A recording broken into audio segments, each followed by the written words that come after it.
Hello friend, welcome back to my channel र हजुरलाई मेरो च्यानलमा स्वागत छ। आज चाहिँ मैले के सम्बन्धी भिडियो लिएँ भन्दाखेरि चाहिँ हाम्रो जस्तो एयर फिल्टर र प्लग सफा गर्नुपर्ने हुन्छ। जो यो एयर फिल्टर देखिरहनु भएको छ नि, जुन चाहिँ यो चाहिँ हाम्रो घाममा केही देखेको छैन। यो हेर्नुहोस्, केही घाममा देखेको छैन। यस्तो फिल्टर भएपछि चाहिँ मेसिनको मेसिन आवाज परिवर्तन हुन्छ अनि त्यसपछि तेल बढी खाने अनि पिकअप नदिने गर्छ। त्यो कारणले यो चाहिँ सफा हुनुपर्छ। यसलाई चाहिँ कसरी सफा गर्ने भन्ने कुरा म देखाउँछु।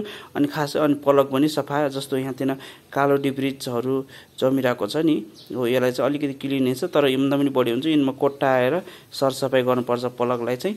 अनि यसलाई चाहिँ कसरी सफा गर्ने भनेपछि पेट्रोल हालेर सफा गर्ने। मसँग चाहिँ प्रेसर गन छ, त्यो कारणले मैले चाहिँ प्रेसरले गर्छु। यदि हजुरहरूसँग नभएपछि पेट्रोलमा भिजाएर किनभने साबुन पानीले दाँत पान्ने पुरुषहरूले पनि घोट्न सक्नुहुन्छ, अथवा साइकलको पम्पले पनि हावा हान्न सक्नुहुन्छ।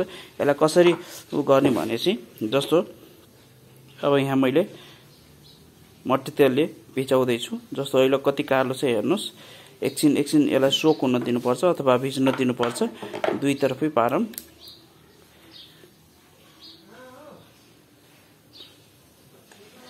अनि प्लगलाई पनि हल्का गरौँ।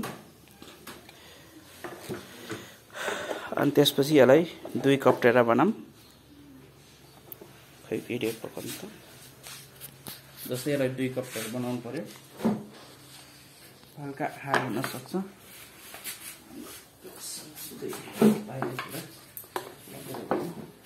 यता उज्यालोतिर बनाऊँ। जस्तो अब यो हेर्न सक्नुहुन्छ कस्तो छ होइन। अनि यसलाई चाहिँ मैले खोल्दैछु। हेर्नुहोस्, यो पुरा फोर यस्तो छ। यसलाई एकछिन भिज्न दिने 2-4 मिनट, तर मैले चाहिँ एकैछिनमा हानिहाल्छु। ल हेर्नुहोस् न, यो कालो छ नि, यो कालो देखिरहनु भएको छ।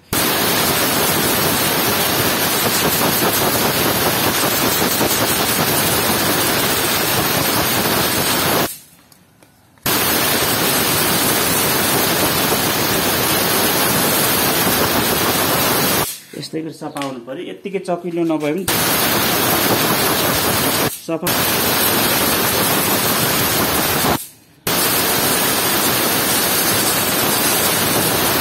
अरू 1-2 चोटि यस्तै गरी फेरि भिजाउँदै यसलाई 5 मिनटसम्म भिजाउनु भयो भने एकदम बेस्ट रिजल्ट आउँछ। तर मैले चाहिँ छिटो गरेँ, किन हतार छ मलाई।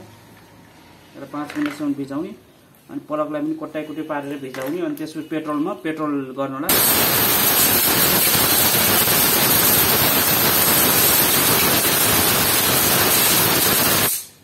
यो प्लग भयो। प्लग यदि ड्यामेज छ भने प्लग फेर्ने, होइन भने फिल्टर र प्लग सफा गरेपछि मेसिनको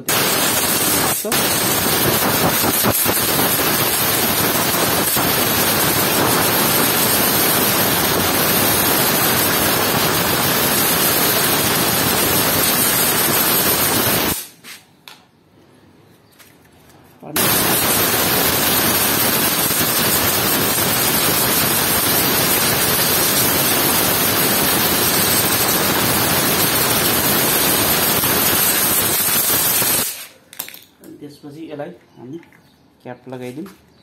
ट्याक्क टाइटली लगाउनु होला।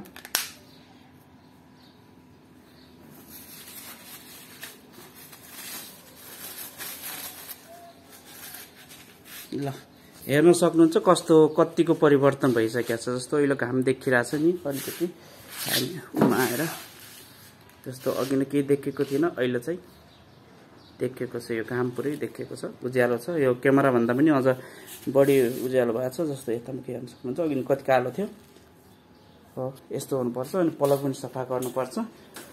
जस्तो मेन कुरा चाहिँ इन दुईटालाई सफा गरिसकेपछि चाहिँ हजुरहरूको मेसिनको अलिकति रेस्पोन्स राम्रो आउँछ। अरू प्रब्लम भन्दा पनि मेन कुरा हामीले इन दुईटालाई चाहिँ हेर्ने भन्छौँ। यो प्लगलाई सफा अनि त्यसपछि एयर फिल्टर सफा गर्नुहोस् भन्छौँ, त्यो गर्नलाई। अनि त्यसपछि पनि भएन भने बल्ल टेक्निसियन कहाँ लाग्नुपर्छ, नत्र सामान्य कुराले पनि मेसिनहरूलाई प्रब्लम दिइरहेको हुन्छ।